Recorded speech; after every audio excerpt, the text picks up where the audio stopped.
İlkin Çerkezoğlu, aranjman Murad Əlizadə.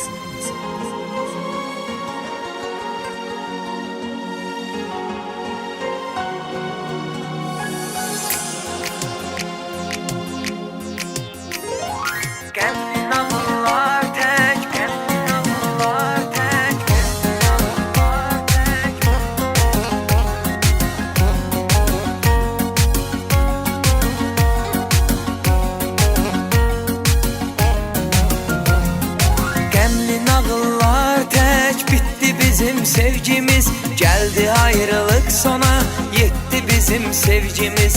Dert qəmə düşdük, acılar yaşadık beraber. Üzüldüm, sen de üzüldün.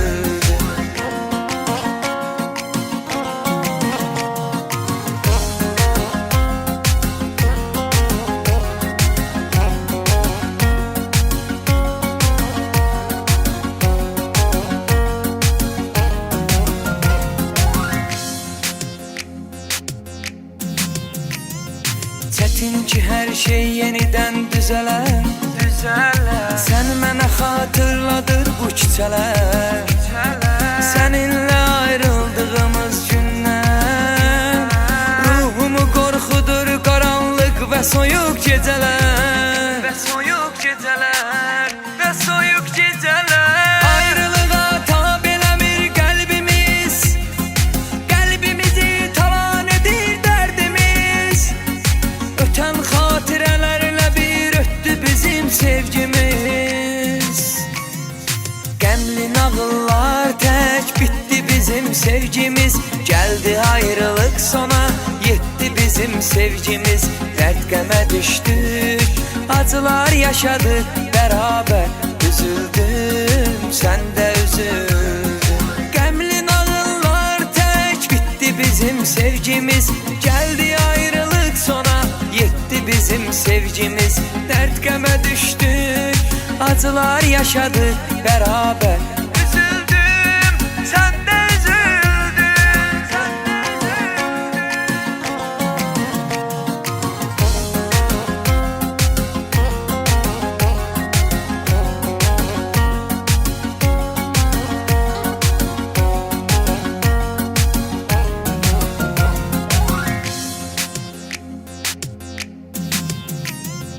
Yaşlı qalan gözlərimiz nəmlidir.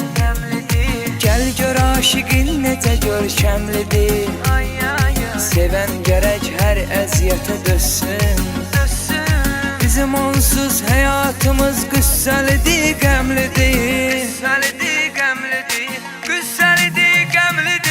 Qəlbimizi yaman dərdə salmışıq, sevə-sevə indi ayrı qalmışıq.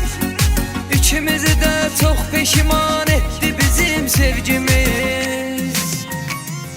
Qəmli nağıllar tək bitti bizim sevgimiz. Geldi ayrılık sona yetti bizim sevgimiz. Dert qəmə düşdük, acılar yaşadık beraber. Üzüldüm, sen de üzüldün. Qəmli nağıllar tək bitti bizim sevgimiz. Geldi ayrılık sona yetti bizim sevgimiz. Dert qəmə düşdük, acılar yaşadık beraber. Üzüldüm, sen de üzüldün. Qəmli nağıllar tək, geldi ayrılık sona, dert qəmə düşdük, acılar yaşadık beraber. Üzüldüm, sen de